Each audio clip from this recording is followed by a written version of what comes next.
Hello there, Analisa 6 here with the December 2022 horoscopes for the sign Cancer, Cancer Sun and Cancer Rising.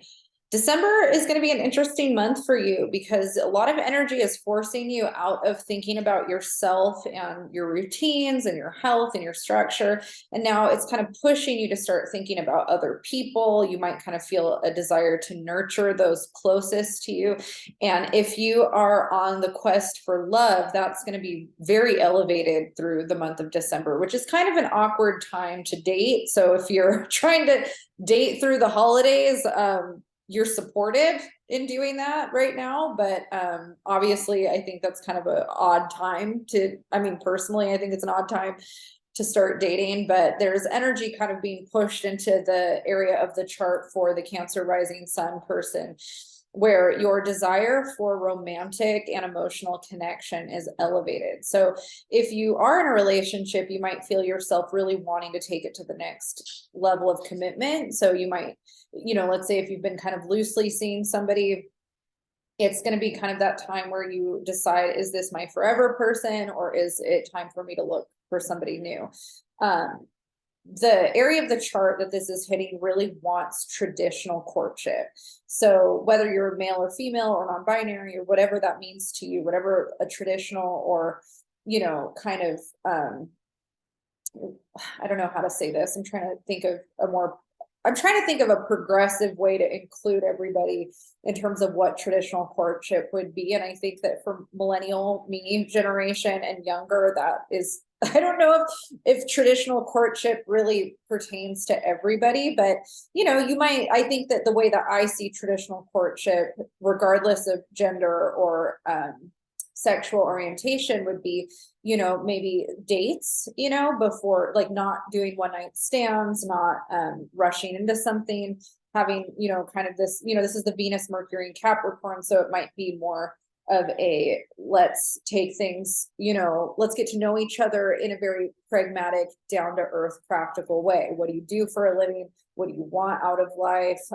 Do you want kids? Do you want marriage? Do you want to own a home? I kind of see those as the more traditional external things that we can desire out of relationship. And so that might be something that, if you're looking for somebody, you want to know those things about them. If you're in a relationship with somebody, you might be having those conversations. What do we want out of our future? What do we want out of our relationship?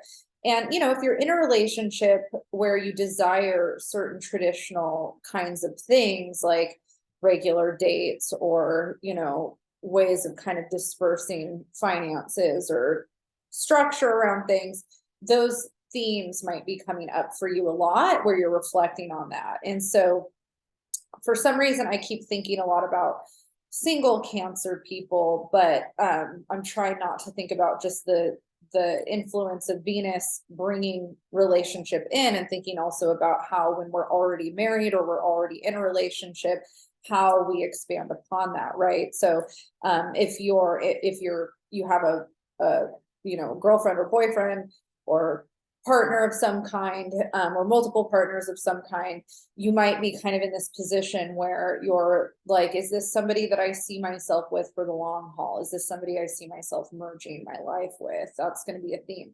If you've already merged your life with somebody, but you haven't made that next step of marriage, that might be the thing. If you're already married, it might be home ownership or starting your family with your children, those types of things. Let's say you already have all of that. Let's say you've got the home, you've got the children, you've got, all the bureaucratic stuff is already very traditional and very handled.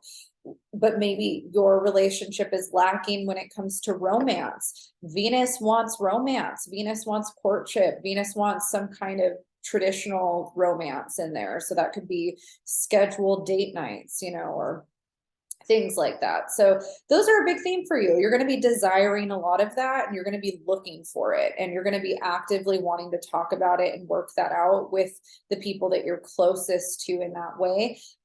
You also might be desiring connection with your best friends, your closer friends, that you have those relationships with. So scheduling some friend dates in that way could be really beneficial for you. So moving into the lunar activity that we have going on, we have that full moon in Gemini happening on the 7th or 8th, depending on your location, and it's conjunct with Mars in Gemini. And so the area that this is hitting for you might bring up some repressed feelings, and you might still feel that repression of them.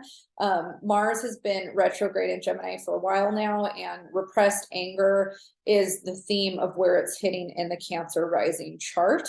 And so with the full moon coming up, that might bring some things to the surface in terms of the things that you've been holding in. And so you might feel, you know, some of that mercurial Venus energy is kind of wanting you to express more of what you want in your life and really get deep in it and kind of think about, you know, what do I want, you know, out of my relationships with other people. So by the time the end of December happens after this full moon, that might be what you're ready to assert. You know, you might be kind of like, okay, this full moon brought up all these things that I need to express and think about and heal and work through.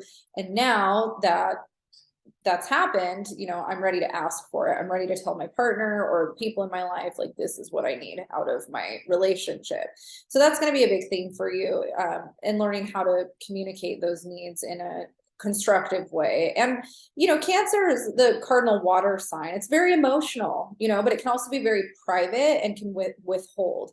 And Capricorn is very straightforward and linear and pragmatic and not so emotional about things. And so it helps balance Cancer, because they're the opposites of each other, in helping you express your feelings without it necessarily needing to be always feeling centered. Like, you can feel your feelings and talk about them without it being a big dramatic performance, which I know as a Cancer that might be kind of hard, but Capricorn can help say, like, okay, we can have the feelings and talk about them in a grounded way. It's not about bottling them up or never talking about them or holding them in until we explode and then having to release everything.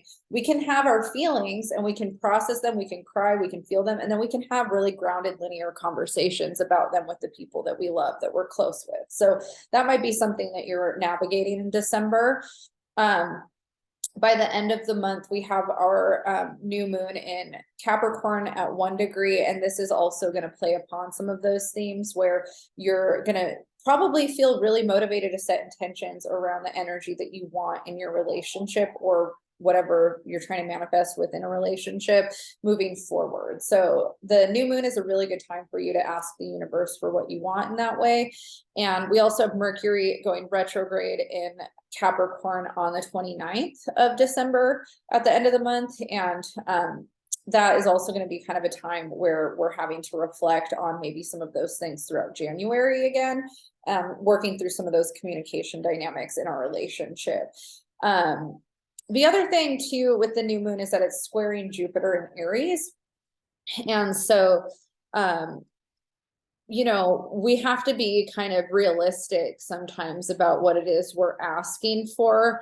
And we might kind of feel like we want more than what we have right now at the moment when it comes to our career or our work that we're doing. And so again, it's a good time to set the intentions. You might not necessarily be able to pull the trigger yet, but you know, if you want more out of your life when it comes to your love life and your job, the end of the month might be the time where you tell the universe that, you know, make a vision board of kind of what you want to call into 2023. This is a great time to do that.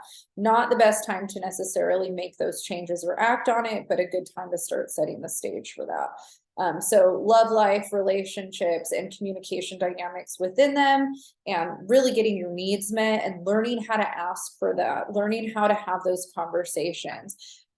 Because of where Mars is in the chart, this is a really good time for you to do a lot of dream work and inner reflection, and learning how to communicate about it is positive for you, but it's also good for you to have your inner private life with it too. So it's not like you have to pour your heart out to everybody, but it might be beneficial for you to connect with the people you trust the most and open up and kind of, you know, get advice from people you trust or people that, you feel safe with in that way, and finding ways to really own who you are and own what you feel like you need out of your life when it comes to your love life. So that is your December 2022 horoscope for the sun sign and rising sign of Cancer. Good luck and Happy New Year.